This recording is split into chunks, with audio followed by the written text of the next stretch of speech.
할렐루야. 예, 주님을 찬양하고 여러분을 축복합니다. 서로 좀 이렇게 축복해 주세요. 집사님 축복합니다. 진심으로. 예. 예. 우리가 이렇게 다른 사람을 축복할 수 있는 거 특권이에요. 우리가 그냥 이렇게 안녕하세요 인사하는 거 하고요. 집사님 축복합니다 하는 거하고는 다른 거예요. 축복합니다라는 언어는 그 인사는 하늘의 인사예요. 그래서 주님이 우리에게 주신 그 축복할 수 있는 권세, 그 권세를 가지고 내가 다른 사람을 지금 축복하고 있는 것입니다. 그래서 우리가 이렇게 정말 진심으로 이렇게 축복해 주는 거, 여러분 돈 안 들이고 다른 사람에게 축복을 나누어 주는 것입니다. 그래서 다시 한번 진심으로 정말 이분에게 축복이 임하기를 원하는 마음으로 집사님 축복합니다.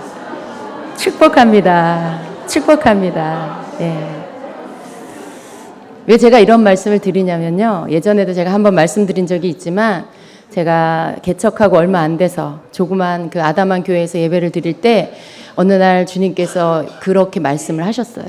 우리가 이렇게 주님의 임재 속에서 예배를 하고 그리고 서로를 위해서 축복하고 허구하고 이렇게 하는 시간에 주님이 갑자기 말씀하실 때 너희가 이 시간에 서로를 진심으로 축복할 때 너희가 빈 그 축복이 그 사람에게 실제로 임한다라고 하셨어요. 그래서 너희는 빈말로 하지 말고 마음을 실어서 축복해라.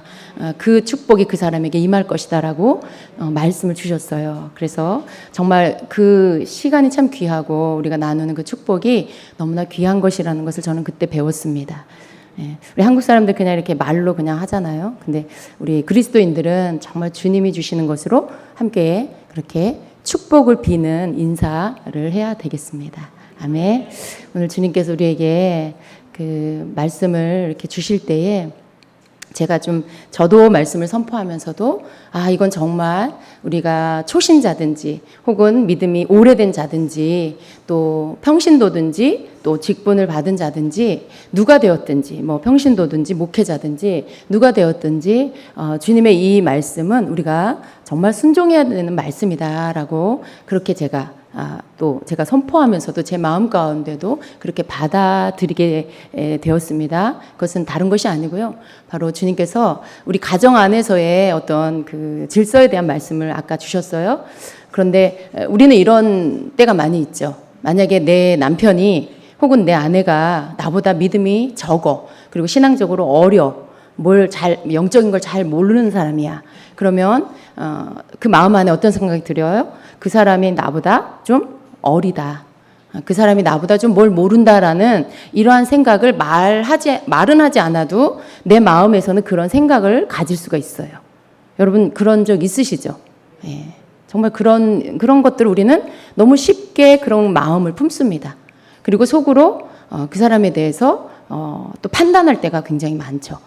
그런데 그 사람이 여러분의 남편이기도 하고 혹은 여러분의 아내이기도 해요. 근데 하나님께서 내시는 질서는요.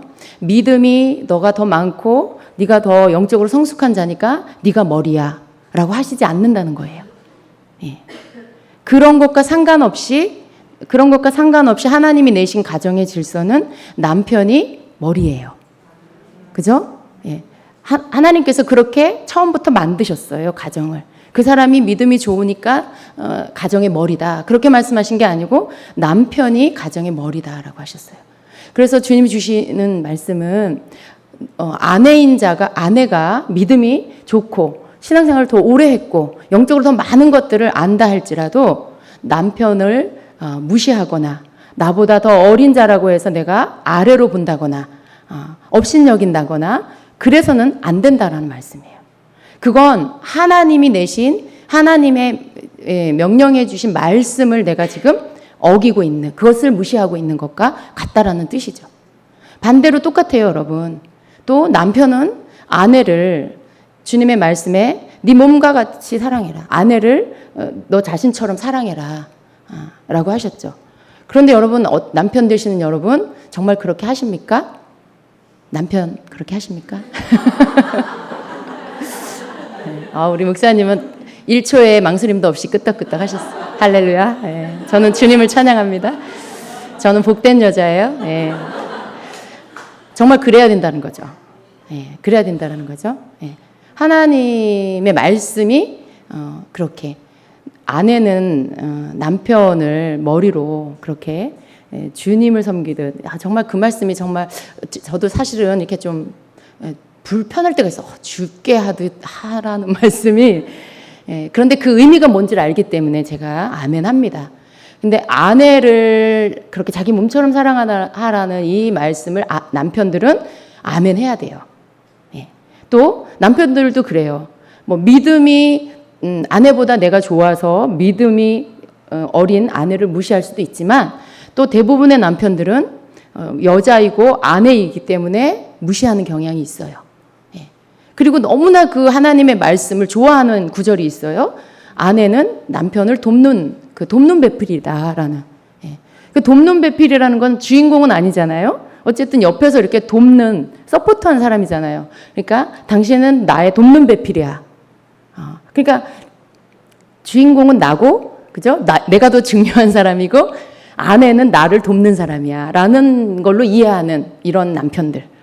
그래서 아내를 자기 밑에 두려고 하는 그런 남편들이 없지 않아 있다라는 것이죠. 그렇습니까? 남편 되시는 분들 인정하십니까? 절대 끄떡거리지 않네요. 나는 아니에요라는 뭐 여러분이 그렇지 않다라면 너무 감사하죠.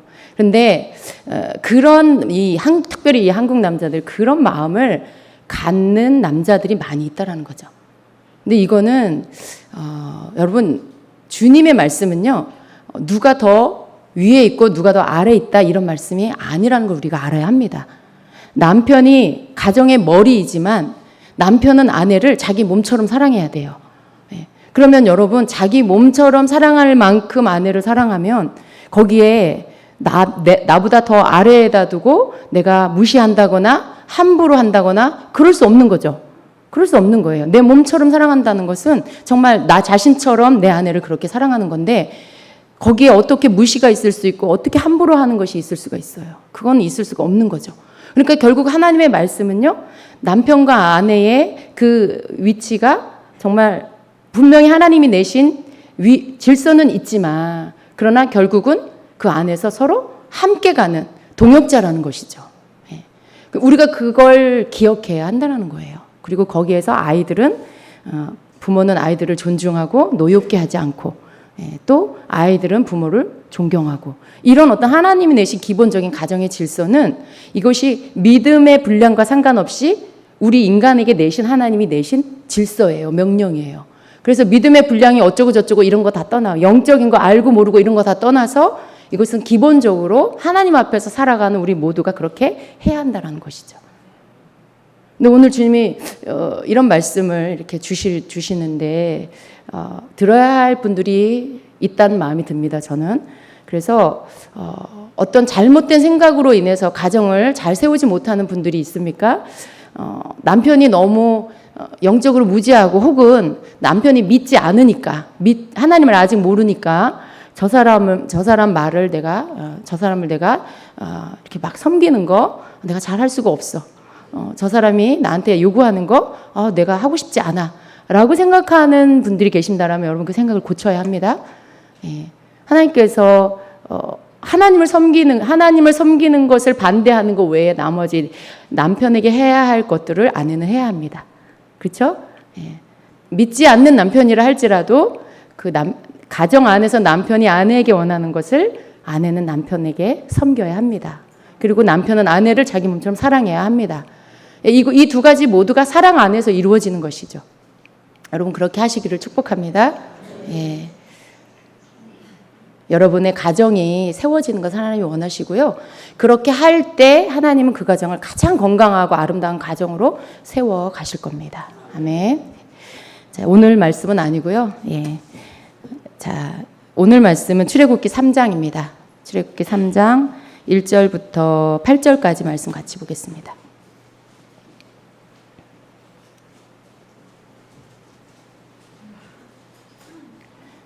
출애굽기 3장 1절부터 8절까지 저와 함께 교독하겠습니다. 모세가 그의 장인 미디안 제사장 이드로의 양떼를 치더니 그 떼를 광야 서쪽으로 인도하여 하나님의 산 호렙에 이르매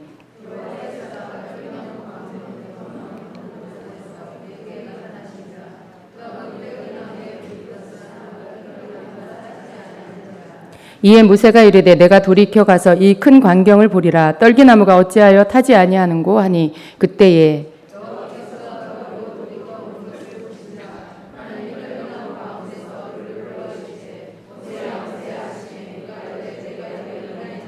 하나님이 이르시되 이리로 가까이 오지 말라. 내가 선 곳은 거룩한 땅이니 내 발에서 신을 벗으라.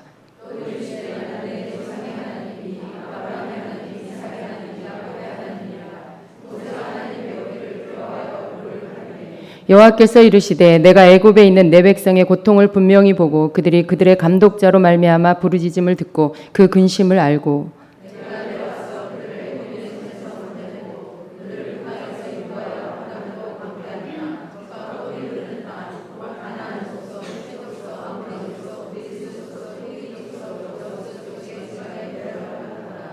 아멘. 예, 8절까지. 자, 여러분 익숙한 말씀이시죠? 네. 익숙한 말씀이세요? 왜 익숙한 말씀인지 모르시는 분은 큐티를 안 하시는 분이에요? 다 여러분 이때에 여러분 다 들통나는 거예요. 자, 지금 우리 주임제교에서 하고 있는 출애굽기 큐티 이 말씀입니다. 그래서 여러분에게 더 익숙하고 그리고 더 이해할 수 있는 그런 말씀이 될 거라고 저는 믿습니다. 이미 큐티한 내용들이에요. 오늘 말씀에 보니까 이 모세가 그 장인 미디안 제사장 이드로의 양떼를 치더니라는 말씀으로 시작을 해요. 사실은 오늘 제목이에요. 이 구절이. 여러분 모세가 40년 동안 애굽의 왕궁에서 공주의 아들로 살았죠.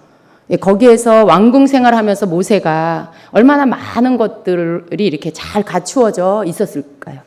말하자면 지금으로 말하면 그죠? 그 청와대에서 그 대통령의 자녀로서 이렇게 예우를 받고 거기에서 교육받고 그렇게 성장했다라는 것으로 봐도 되는 거죠. 애굽은 지금 우리나라보다 훨씬 더 크고 강력한 나라였기 때문에 훨씬 더 좋은 그런 환경이었을 것입니다. 그런데 모세가 그러한 곳에서 성장을 했습니다. 그리고 그래서 모세 안에는 인간이 가질 수 있는 그런 자신감, 힘, 뭐 이런 것이 아주 충만히 있었을 거예요. 근데 모세 안에는 자신이 히브리 민족이라는 이 민족에 그리고 애굽에서 노예 생활을 하고 있는 자기 형제들에 대한 이 형제애가 강했던 사람입니다. 여러분 이 큐티 내용 안에서 2장에서 나오는 내용이에요. 모세가 광야로 도망 나온 그런 이유도요. 그러한 동족애가 끌어올라서 괴롭힘을 당하고 있는 히브리 형제를 구해주려다가 애굽 사람을 살해하게 됐고 그래서 피신해서 광야로 나오게 된 것입니다. 이 부분에 대한 말씀을 제가 읽어드리겠습니다. 2장 11절 12절에 모세가 장성한 후에 한 번은 자기 형제들에게 나가서 그들이 고되게 노동하는 것을 보더니 어떤 애굽 사람이 한 히브리 사람 곧 자기 형제를 치는 것을 본지라. 좌우를 살펴 사람이 없음을 보고 그 애굽 사람을 쳐 죽여 모래 속에 감추니라. 15절에 바로가 이 일을 듣고 모세를 죽이고자 하여 찾는지라. 모세가 바로의 낯을 피하여 미디안 땅에 머물며 라고 말씀해요. 제가 이 내용을 읽어드린 이유는요. 모세가 얼마나 자기 민족애가 큰 사람이었는지 얼마나 자기 동족애가 큰 사람이었는지를 우리가 말씀을 통해서 볼 수가 있어요. 굉장히 그런 어떤 인간적인 그런 이 민족애가 굉장히 큰 사람이었던 거죠. 좌우를 살펴서 사람이 없는 것을 보고 애국 사람을 쳐서 자기 동족 괴롭히는 그 사람을 쳐서 모래에 숨겨버렸어요. 어떻게 보면 굉장히 무서운 사람이에요. 그죠? 누군가 한 사람을 살해하는 것에 대해서 너무나 쉽게 사람을 죽이고 그리고 모래밭에 묻어버리고 아무 일도 없다는 듯이 굉장히 무서운 사람이죠. 그만큼 자기가 힘이 있고 그리고 자기 뒷 배경이 있으니까 그렇게 할 수 있었어요. 모세는 이 길로 도망 나왔죠. 이제 바로에게 자기가 사람을 죽인 것을 알게 되고 자기를 찾는 그런 상황이 되니까 미디안 광야로 도망을 나오게 됐습니다. 모세가 미디안 제사장인 이드로의 딸과 이제 결혼을 하죠. 여러분 모세의 그 배경을 우리가 좀 알 필요가 있어요. 그가 얼마나 배경적으로 그렇게 훌륭한 그런 왕궁 생활을 했고 얼마나 힘이 있었고 권력이 있었고 물질이 있었고 그런 사람이었는지 우리가 이해할 필요가 있어요. 그러면서 또 모세 안에는 이런 이 사람이 가질 수 있는 그러한 열정, 예, 그렇죠? 자기가 히브리인이라는 걸 어떻게 알았을까요? 예, 엄마가 여러분 다 아시죠? 강물에 뛰었네. 이제 히브리 아이를 강물에 뛰었는데 더 이상 키울 수 없어서 강물에 뛰었는데 바로의 공주가 그 아이를 건져서 이제 보게 됐을 때 모세의 누나인 미리암이 젖을 먹일 유모를 찾아드릴까요? 라고 하니까 가서 데리고 와라 해서 이제 그 아이가 젖 먹는 동안에 크는 동안에 그 모세의 친엄마인 요게벳이 그 모세를 키우게 된 거죠. 근데 그 엄마가 무슨 얘기를 해줬을까요? 공주에게로 들어가게 된 이 아들에게 너는 히브리인이야. 너는 이스라엘의 그런 너의 민족은 이스라엘이야. 하나님을 섬기는 백성이야. 선택받은 우리 그러면서 그걸 계속 그 아이에게 가르쳐 주었겠죠. 그러니까 이 아이는 자기가 히브리인, 애굽 사람이 아니라 히브리인이라는 걸 어렸을 때부터 이미 알고 있었고 이스라엘 백성이라는 걸 이미 알고 있었던 거죠. 근데 그 속에서 성장하면서 자기가 처한 곳에서 보니까 자기 민족인 히브리인들은 노예 생활을 하고 있고, 그죠? 그리고 그 노예 생활을 하는 자기 민족을 괴롭히는 애굽인들을 보니까 어떻게 해요? 분노가 들끓는 거예요. 그 민족애가 너무 강해서, 그 동족애가 너무 강해서 분노가 들끓는 거예요. 내 민족인데, 내 형제인데, 내 백성인데 하면서 이게 막 분노가 끌어오르는 거죠. 모세는 그런 사람이라는 거죠. 그 안에 이런 어떤 이 안에 가지고 있는 인간적인 이 사랑, 인간적인 열정도 굉장히 강한 것을 가지고 있는 그런 사람이었다는 거죠. 그런데 하나님께서 이렇게 하셔서 미디안 광야로 모세가 도망을 가게 됐어요. 거기에서 모세는 미디안 그 제사장인 이드로의 딸과 결혼을 하고 그리고 아들을 낳고 세월이 많이 흘러서 이제 애굽의 왕도 바뀌었다라는 이 말씀이 나와요. 시간이 많이 흘러갔다라는 것이죠. 모세가 어떤 사람이었는지 우리가 2장에서 보면 모세가 어떤 생활을 했는지 알아요. 근데 3장을 시작하는 이 첫 구절에서 모세가 그의 장인 미디안 제사장 이드로의 양떼를 치더니라는 이 한마디 이 짧은 구절 안에 지금 모세의 처지가 어떠한지가 나옵니다. 모세는 더 이상 애굽의 왕자도 아니에요. 모세는 더 이상 이제 권력을 가진 자도 아니고 힘을 가진 자가 아니에요. 아무것도 할 수 없는 도망자. 살인을 해서 도망가야만 하는 신세.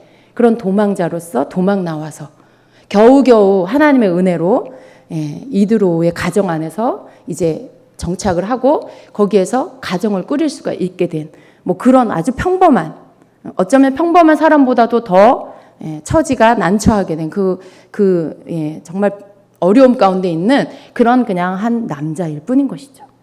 근데 이 출애굽기 3장 1절의 이 구절 안에 모세의 그런 처지가 다 나왔다라고 저는 봅니다. 그렇죠? 모세가 그 왕궁에서 화려한 생활을 했던 그런 모든 것들이 여기에는 나와 있지 않아요. 그냥 자기 양떼도 아니고 장인의 양떼를 치는 그런 목동이에요. 그렇게 모세의 모습이 이제 바뀌었습니다. 신분도 바뀌었고 처지도 바뀌었고 환경도 모든 것도 다 바뀐 것이죠. 여러분 1장, 2장을 지나서 하나님께서 3장에 와서 모세를 이렇게 만나 주시죠. 그런데 참 희한하게도 그 모세를 만나 주시는 하나님의 그 하나님과의 그런 만남이 시작되는 그 첫 소절이 가장 어떻게 보면 모세가 살아온 인생 가운데 가장 비참해진 그때, 가장 가난해진 그때 모세는 하나님의 음성을 듣게 되고 그리고 하나님과의 만남이 이루어집니다.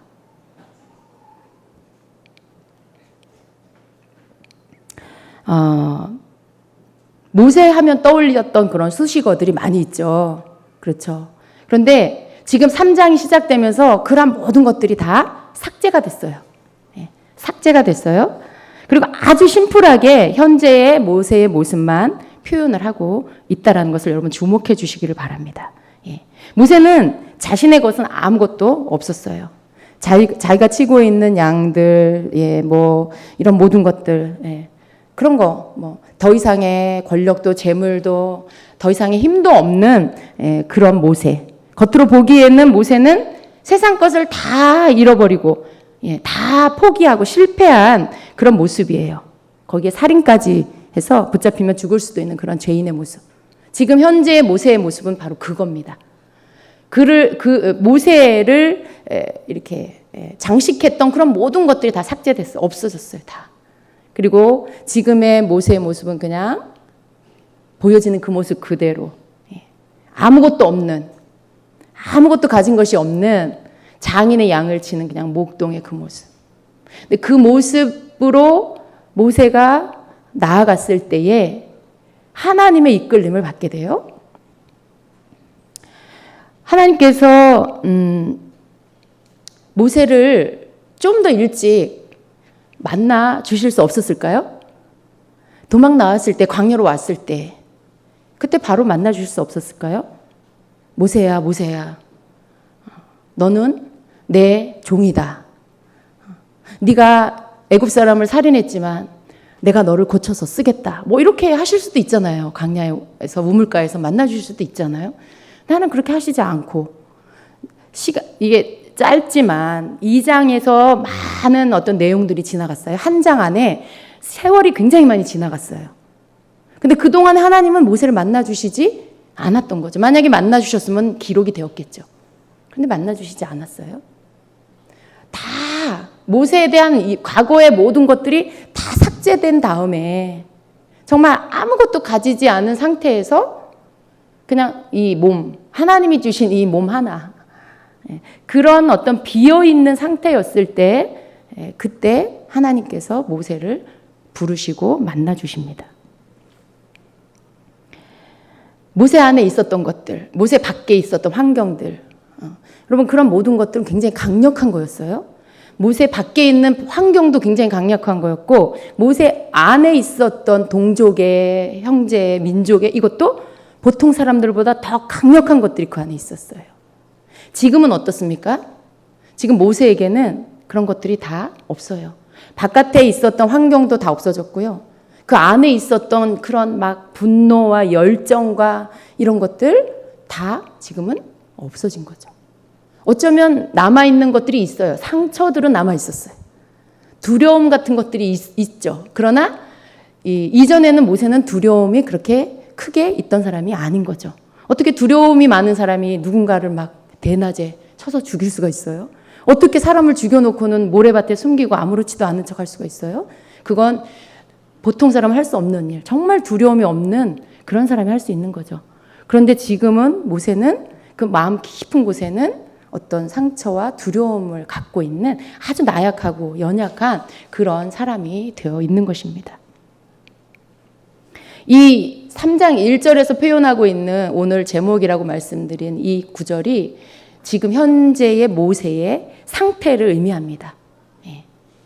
근데 그 모습 안에서 그 모습을 모세가 가졌을 때 모세가 그 양떼를 치는 가운데 하나님의 산 호렙에 끌렸고 그리고 그쪽으로 이렇게 가게 되지요.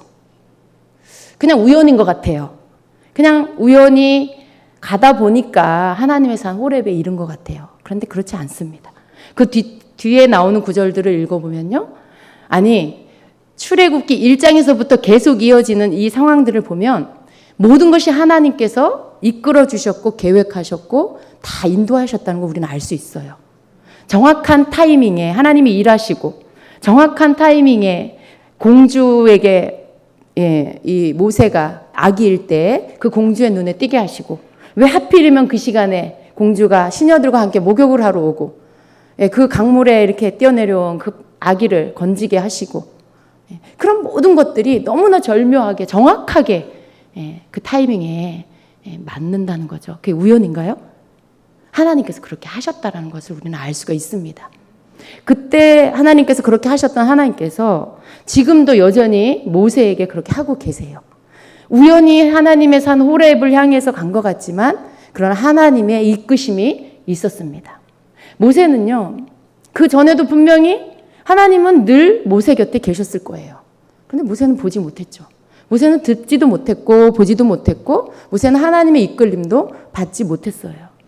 근데 모세가 다 비워진 후에, 모세에게 있었던 환경이 다 사라진 후에, 모세 안에 있었던 열정이 다 식어진 후에, 없어진 후에, 다 비워진 후에 모세는 하나님의 이끌림을 느끼고 그리고 그 이끌림을 따라서 나아가게 된 것입니다. 여러분, 우리 인생 가운데 하나님의 이끌림을 받는 시간이 있어요. 하나님의 이끌림은 하나님의 임재 안으로 우리를 부르는 거예요. 하나님의 임재의 그 자리로 우리를 부르시는 거죠. 여기 하나님의 호렙이라는 이 장소는요, 영적인 의미로 보면 하나님의 임재를 의미합니다. 그곳으로 이끌림을 받아서, 하나님의 임재로 모세가 이끌림을 받아서 이렇게 나아가게 됩니다. 언제요? 모세가 가장 가난한 자가 되었을 때. 모세가 심령적으로도 가장 가난한 자가 되었고 환경적으로도 가장 가난한 자가 되었을 때, 가장 낮고 인생의 가장 가난한 시간을 보낼 때, 그때 바로 하나님의 이끌림을 느끼고 그리고 하나님의 임재 앞으로 나아가게 된 것입니다. 여러분, 이것은 모세만 그런 게 아니에요. 이것은 우리 사람들에게, 우리 믿는 자들에게 다 동일하게 하나님은 그렇게 역사를 하십니다. 모세가 이스라엘의 지도자였고 대단한 사람이었기 때문에 하나님이 이 사람을 이렇게 특별하게 만나주신 것이 아니에요. 말씀을 자세히 보면 우리 인생 가운데 이 크기와 뭐 이런 여러 가지는 다르지만 동일하게 우리 가운데 겪게 되는 일들이 있어요. 각자의 개인적인 그런 삶 속에 모세와 같은 이런 빛나는 시간이 있었고, 또 모세와 같이 이렇게 낮고 이렇게 가난해지는 시간들이 있습니다. 이걸 우리 모두는 다 각자가 자기 인생의 시간대 안에서 겪게 되는 것이죠. 그런데 우리가 겪는 이런 모든 인생의 이런 어려운 시간, 또 좋았던 시간, 이런 모든 것들 안에는요, 단지 그거 자체가 목적이 아니라는 거예요. 단지 우리 인생 가운데 내가 빛나는 시간을 보낼 때, 그때가 좋았지. 그때 내가 잘 나갔었고, 돈을 많이 벌었었고, 사람들이 나를 인정해 주었었고. 여러분, 그런데 그러한 어떤 우리가 만나는 그런 시간들이 우리 인생의 목적이 아니라는 것을 우리는 알아야 합니다. 우리가 잘 나가던 빛나던 그 시간을 위해서 하나님 우리를 이 땅에 보내신 게 아니고요. 또 그 시간을 보내고 모든 것들을 또 모세처럼 잃어버리고 다 없어져 버리고 삭제되고 다 비워져 버리고 그런 시간 속에 나는 망했어. 난 실패했어. 그러면서 좌절하고 낭망하고 소망이 없고, 그렇다고 해서 여러분 그 사람 인생이 다 끝난 건가요? 그 사람 인생에 다 하나님의 계획하심이 다 흐트러져 버렸고 그 사람 인생이 다 끝났나요? 그렇지 않아요. 그러한 시간들을 만날 때도 우리는 그러한 시간으로 하나님께서 우리를 망하게 하시려고 우리를 부르신 게 아니라는 걸 알아야 합니다. 우리의 인생에 빛나는 시간이 오든 우리가 망하는 시간이 오든 빛나는 거, 망하는 거, 이게 하나님 우리를 향한 목적이 아니에요. 하나님은 우리를 향해서, 우리 각 사람을 향해서 우리를 불러주시고 그리고 우리 삶에 간섭하시고 계획하시고 이끌어주셔서 결국 우리를 하나님의 임재 안으로 우리를 이끄셔서 우리를 만나주시기를 원하세요. 그리고 우리에게 말씀해 주실 것이 있으세요. 여러분 각 사람에게 그 인생에 여러분이 보낸 시간들, 그 모든 시간들의 그 뒤안길에 좋았던 때도 있었고 힘든 시간들도 있고 지금도 그 시간 가운데서 뭔가를 겪어내는 여러분의 그런 시간들이 있겠지만, 그런 모든 인생의 여러분의 굴곡의 시간들을 통해서 주님은 여러분을 주님의 임재 안으로 부르셔서 여러분을 만나주시기를 원하십니다. 그래서 네가 이렇게 하면 잘 살 수 있어, 네가 저렇게 하면 잘 살 수 있어를 가르쳐 주시려는 게 아니라 하나님은 여러분의 부르심의 목적, 여러분이 이 땅에 하나님께 보냄을 받은 그 목적을 이제 가르쳐 주시기를 원하세요. 모세는 자기의 배경이 좋고 또 자기 속에 힘이 있고 열정이 있을 때는 하나님이 자기를 부르시는, 하나님이 자기를 이끄시는 것들에 대해서 전혀 느끼지 못했어요. 하나님이 자기를 부르시는 것에 대해서 전혀 듣지도 못했어요. 들은 것도 없고 느끼는 것도 없고 보이는 것도 없었어요.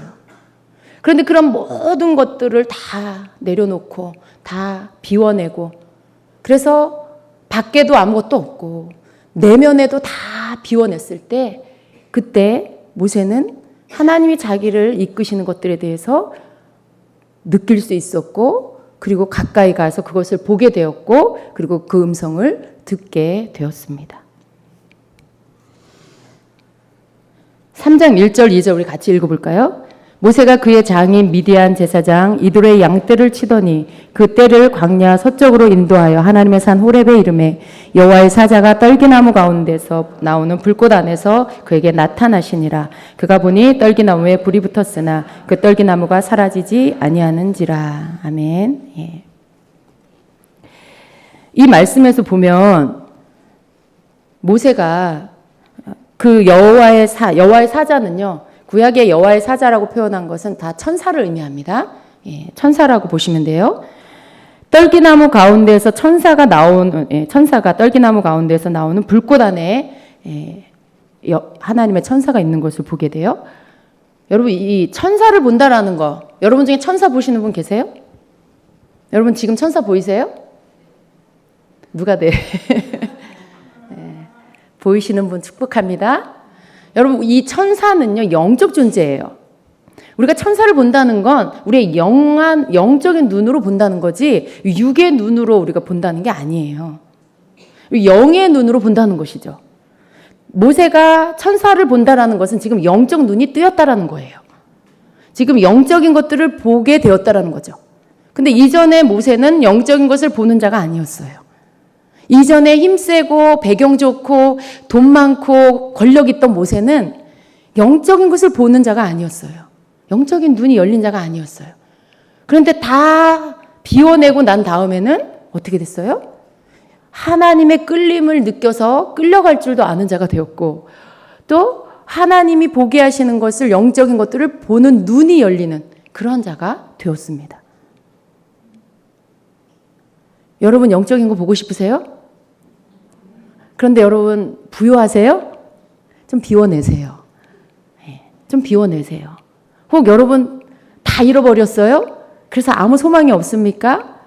기뻐하십시오. 여러분의 영적인 눈이 열릴 때가 됐습니다. 우리 심령이 가난해지는 것, 우리 환경이 가난해지는 것보다 더 중요한 건요, 우리의 심령이 가난해지는 거예요. 여러분, 우리가 진정으로 하나님 앞에 심령이 가난해지면 환경이 가난해지지 않아도 하나님의 이끌림을 받고요, 그 임재로 이끌리는 것들을 느낄 수 있고요, 그리고 그 심령이 가난해지면 우리의 영적인 눈이 열릴 수가 있습니다. 꼭 환경이 가난해져야만 그렇게 된다는 뜻은 아니에요. 그건 공식이 아니에요. 우리의 심령이 가난해져서 정말 목마르고, 우리 심령이 가난해져서 내가 많은 것이 있고 많은 것을 먹고 많은 것을 가지고 누리지만 내 마음이 공허해. 내가 가난해. 부유하다는 느낌이 안 들어. 많은 것이 있어도 그게 내 기쁨이 될 수 없어. 그런 자, 그 심령이 가난한 마음, 그것을 가진 자, 그러한 자는 하나님의 임재 안으로 이끌림을 느낄 수 있고요, 그리고 영적인 눈을 뜰 수가 있다라는 거예요. 하나님은요, 그렇게 우리를 이끌어 주십니다. 모세가 다 비워진 다음에, 다 사라진 다음에 이러한 영적인 것들을 느끼기 시작했어요. 불꽃 가운데 하나님의 천사를 보게 되고요, 하나님의 임재를 보게 되고요, 그리고 나서 어떻게 돼요? 하나님의 음성을 듣게 됩니다. 모세야, 모세야. 자신의 이름을 부르는 하나님의 음성을 듣게 돼요. 여러분, 여러분의 이름을 부르는 하나님의 음성 언제 들으셨어요? 우리가 하나님의 음성을 듣는다. 하나님이 내 이름을 불러주신다. 물론 많이 이것을 경험한 분들에게는 뭐 이렇게 특별한 일은 아닐 수 있어요. 그러나 하나님의 음성을 잘 듣지 못하는 자들에게 있어서 하나님께서 내 음성을 부르셨다, 내 이름을 부르셨다. 이것은 정말 특별한 체험이죠. 내 영의 귀가 열렸다라는 거죠. 내 영의 귀가 열려서 이제는 영이신 하나님의 음성을 내가 들을 수 있게 되었다라는 거예요. 영적인 귀가 열리고 눈이 열리는 거. 이것이 여러분이 그냥 내가 있는 자리에서 세상 것 다 누리고 내가 가진 이 자아 속에서부터 나오는 이런 인간적인 힘과 모든 것들을 다 갖고 그리고 내가 영적인 귀가 열리고 눈이 열리고 영적인 마음이 열리기는 어렵습니다. 모세가 천사를 보고 그리고 그 주님을 그 불꽃 가운데서 떨기나무에 불이 붙었는데 타지 않는 그 가운데서 가까이 가서 봤을 때 거기에 주의 천사를 보게 되고 그리고 하나님의 음성을 듣게 되는 체험을 하게 되지요. 모세는 거기에서 하나님을 만납니다. 그리고 한 번도 들어보지 못한 하나님의 음성을 듣고 그리고 그분이 누구신지 아직 잘 모르는데 그분이 자기 이름을 부르시고 그리고 거기에서 하나님은 당신이 누구신지를 모세에게 나타내 주십니다. 아까 우리가 읽은 말씀 가운데 몇 절이죠? 7절, 6절입니다. 6절. 이르시되 나는 내 조상의 하나님이니 아브라함의 하나님, 이삭의 하나님, 야곱의 하나님이라. 모세가 하나님 배웁기를 두려워하여 얼굴을 가리매. 처음 하나님의 음성을 듣는 모세, 영적인 것들에 막혀 있고 아무것도 느끼지 못하고 보지 못했고 듣지 못했던 모세에게 하나님께서 그의 영안을 열어주시고 귀를 열어주시고 그를 만나주시면서 하나님 누구신지를 가르쳐 주십니다. 여러분, 모세가 하나님 몰랐나요? 모세가 하나님 몰랐을까요? 그렇지 않았죠. 이미 어렸을 때, 아기 때 엄마를 통해서 이미 하나님을 알았어요. 자기 민족이 하나님 택한 백성인 것을 알았어요. 자기 민족이 구별된 하나님의 백성인 것도 다 알고 있었어요. 하나님을 아는 자예요. 그런데 모세는 하나님을 알기는 알았지만 하나님을 이렇게 개인적으로 하나님을 이렇게 인격적으로 이렇게 만나는 것은 지금 이 자리에서 처음 만나는 거예요. 여러분, 그럴 수 있다라는 거죠. 여러분 중에도요, 하나님을 알아요. 하나님을 믿어요. 하나님을 섬겨요. 그런데 정작 개인적으로 이렇게 모세처럼 모세야, 모세야. 나는 너에게 이런 하나님이다라고 개인적으로 인격적으로 이렇게 만나주시는 하나님, 나를 만나주시는 하나님으로서는 여러분 만나지 못한 분이 여러분 중에 있어요. 여러분 중에 그런 분이 계실 거예요. 우리가 하나님을 교회를 다니면서 하나님을 알지만 정작 나는 하나님을 못 만나고 있는 분이 있다라는 거예요.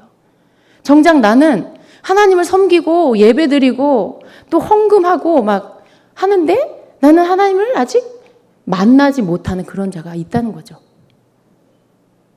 근데 여러분, 우리가 하나님을 만나야 돼요.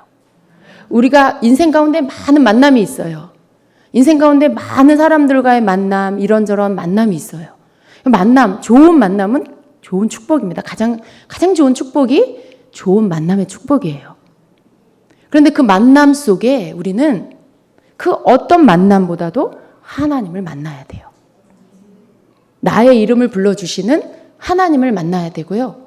그 하나님이 어떤 하나님인지 알아야 되고요. 내 삶에 어떤 약속을 주셨는지 우리가 알아야 합니다.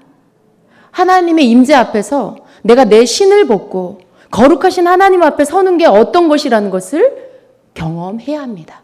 그 거룩한 하나님 앞에 내가 죄인인 것을 깨닫고 내 속에 많은 것들이 너무나 더럽다라는 것들을 내가 깨달아야 돼요. 여러분, 이것은요, 우리가 신앙생활을 오래 했다고 해서 그 사람은 아니야, 이건 초신자들이나 겪는 거야 라고 말할 수 없어요. 신앙생활을 오래 했고 정말 수십 년을 하고 어떤 직분이 있는 그러한 성도라 할지라도요, 이런 자리에 있을 수 있어요. 하나님을 알아요. 하나님을 섬겨요. 그런데 하나님을 만나지 못하고 하나님 만난 지가 언제인지 모르겠는, 하나님 만난 지가 너무나 오래됐어. 근데 그냥 여전히 이렇게 살고 있는 그런 사람들이 교회 안에 있다라는 거죠. 왜 그럴까요? 너무 많은 것들이 다시 들어왔어. 너무 많은 것들이 나를 이전에 내가 하나님 만나서 기뻤을 때 비워져서 만났었는데 그 이후에 또 너무 많은 것들이 나를 채우고 있어. 너무 많은 것들이 내 안에 들어와 있고 내 환경 가운데 채워지고 있고 그래서 내가 주님 하나님이 나를 이끄시는 그 임재로 나를 이끄시는 그 주님의 이끌음 그리고 주님께서 나에게 듣게 하시는 그 음성 주님께서 나에게 보게 하시는 그 영적인 것들 그런 것들을 볼 수 있는 눈과 귀와 마음이 가리워져 버렸기 때문에 그렇습니다. 우리는 돌아봐야 돼요. 내가 정말 지금 비워져 있는지 정말 내가 지금 가난한 심령인지 나는 하나님을 알아. 난 하나님을 만났어. 내가 아는 것도 많아졌어. 그런데 언제 만났냐고요. 언제 하나님을 만났냐고요. 언제 나에게 내 이름을 불러주시는 그 하나님을 언제 만났냐고요. 다시 돌아봐야 합니다. 우리는 다시 돌아봐야 돼요. 내가 왜 나를 부르시는 주님을 못 만나지? 나는 왜 주님의 음성을 듣지 못하지? 주님이 멀어진 게 아니라 내가 듣지 못하고 있는, 내가 느끼지 못하고 있다라는 거죠. 내가 보지 못하고 있다라는 겁니다. 왜요? 비워졌던 것들이 다시 채워졌어요. 비워졌던 삭제되었던 많은 것들이 다시 채워지고 들어오고 또 들어오고 또 들어와서 이제는 주님의 이끌림을 받는 것을 느끼는 것보다 내 안에 들어와 있고 내 안에 채워져 있는 것들이 더 실제적이고 더 느껴지고 더 만져지고 그렇기 때문에 비워내야만 보이고 비워내야만 들리고 느낄 수 있는 것들이 이제는 느껴지지 않는 보여지지 않는 상태가 되었다라는 것입니다. 여러분 우리는 돌아가야 돼요. 하나님께서 우리를 부르신 목적이 있습니다. 하나님께서 모세를 부르신 목적이 있어요. 모세가 가장 가난해졌을 때 그때 모세를 만나주시고 모세에게 하나님이 하시고자 하는 일들을 나타내 주십니다. 우리가 읽은 본문의 말씀 뒤에는 하나님과 모세가 하나님께서 모세에게 해야 할 일들을 말씀하시고 그러는 대화의 장면이 나와요. 물론 모세의 연약함이 드러나고 있습니다. 그러나 그 안에는 모세를 향하신 하나님의 부르심의 목적 그리고 하나님 그것을 이끌어가는 하나님의 그런 말씀들이 나오고 있어요. 여러분을 향해서 하나님이 부르신 목적을 우리는 들을 필요가 있습니다. 우리를 향해서 우리를 부르신 그 목적을 하나님은 말씀해 주시기를 원하고 계세요. 우리가 그것을 들어야 합니다. 그것이 여러분의 인생 가운데 여러분의 사명일 수도 있지만 그것이 오늘 여러분이 해야 할 일일 수도 있어요. 그것이 오늘 여러분이 주님 안에서 이루어가야 할 그 일일 수도 있어요. 어떤 것이 되었든 우리가 주님 앞에서 하나님이 나를 부르시고 나를 있게 하신 그 하나님의 목적, 하나님의 음성을 우리가 들어야 하는 것이죠. 우리가 그것을 듣지 못하고 있다라면 지금 우리는 비워내야 합니다. 다시 비우고 다시 또 비우고 다시 높아진 마음, 다시 부요해진 마음을 주님 앞에 심령의 가난한 마음으로 돌이키고 그렇게 해야 합니다.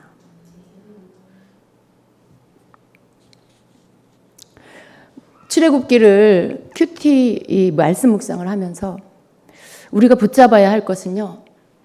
한 사람 모세를 하나님께서 이렇게 부르셔서 하나님의 일꾼으로 쓰시는데 저는 모세보다 더 중요한 게 하나님의 일하심을 우리가 봐야 된다는 거예요. 하나님의 일하심. 여러분 절대로 성경에 나오는 인물이 이 사람이 모세니까, 이 사람이 다윗이니까, 이 사람이 아브라함이니까 이 사람에게만 해당되는 말씀이야 라는 생각으로 보지 마세요. 절대로 그렇게 보시지 말기를 바랍니다. 여러분이 그렇게 전제를 가지고 성경을 보면 나에게 말씀하시는 주님이 이 성경을 통해서 나에게 하시는 말씀을 내가 들을 수가 없어요. 내가 발견을 할 수가 없어요. 왜? 모세니까 그랬고 모세니까 그랬지. 그게 아니고요. 하나님께서 일하시는 방법이 똑같아요. 하나님께서 뭔가 이루어 가시는 그러한 어떤 하나님이 일하시는 그 흐름이 같다라는 거예요. 우리에게 말씀하고 계신다라는 거예요. 여러분이 오늘 그 말씀을 읽고 있다라면 여러분이 모세라는 것을 기억하시고 여러분에게 말씀하시는 주님의 음성을 들으세요. 나는 주님 앞에 어떠한가 그것을 보세요. 네. 여러분은 지금 모세처럼 그 장인 미디안 제사장 이드로의 양떼를 치고 계시는지, 이 말씀은 모세의 너무나 가난한 모습을 보이고 있지만 그러나 이 말씀은 모세가 가장 부요해지기 위한 첫 발걸음을 뛰는 그 모습이라는 걸 우리는 깨달아야 합니다. 그죠? 아무것도 가진 것이 없어서 정말 철양맞아 보이는 모세의 모습이에요. 그런데 이 모습으로 나아갔을 때 하나님이 모세를 만나주셨어요. 우리 삶 안에 우리가 가난해지는 거, 심령이 가난해지고 때로는 환경적으로 어려움이 오는 거, 여러분 단지 거기에 매여 계시지 마시기를 바랍니다. 그것 때문에 좌절하고 그것 때문에 힘들어지고 낙심하지 마시기를 바랍니다. 눈을 돌려 하나님께서 일하시는 모습들을 보시고요. 그리고 지금 나의 가난함이 하나님이 나를 부르시는 것이라는 것을 깨달으시기를 축복합니다. 지금 나의 어려움이 하나님께서 나를 주님의 임재 안으로 들어오라고 말씀하시는 음성이라는 것을 여러분 깨달으시기를 축복합니다. 그래서 여러분 더 비워내세요. 여러분 심령을 더 비워내세요. 좌절하는 게 가난해지는 게 아니에요. 낭망하는 게 심령이 가난해지는 게 아닙니다. 그럼 그것은 불신앙이에요. 믿음 없음이에요. 잠깐 좌절할 수 있고 잠깐 마음이 힘들어질 수도 있지만 그러나 여러분 정신을 차리고 여러분의 마음을 추스리고 그리고 그 비어지고 그 공허해진 그 모든 것이 없어진 여러분의 심령과 여러분 환경에 오직 주님으로만 채우시기를 축복합니다. 초점을 주님께 맞추시고 그 이끌림에 귀 기울이시고 다른 소리가 아닌 주님께로 이끄는 그 임재 안으로 이끄는 주님의 이끄심을 여러분 느끼세요. 그 음성을 들으세요. 그래서 주님께로 나아가셔서 여러분 부요할 때 듣지 못했던, 여러분이 너무 부요해서 들을 수 없었던 여러분을 향한 주님의 그 계획하심과 주님의 그 뜻하신 것들을 여러분 듣게 되시기를 축복합니다. 하늘의 것은 땅의 것이 채워졌을 때는 절대 얻을 수가 없어요. 육신 안에 육신의 것들을 비워낼 때 하늘의 것이 임합니다. 꼭 비워져야 채워져요. 채워져 있으면 더 이상 채워질 데가 없어서 그래요. 땅의 것을 비워내고 땅의 가치관과 땅의 생각과 땅이 가져다주는 만족들을 내가 다 비워내고 하늘의 것으로 내가 만족을 누리고 하늘의 것을 사모하고 하늘의 것을 내가 얻기를 원하면 주님의 이끄심을 느낄 수 있게 됩니다. 주님의 음성을 들을 수 있게 됩니다.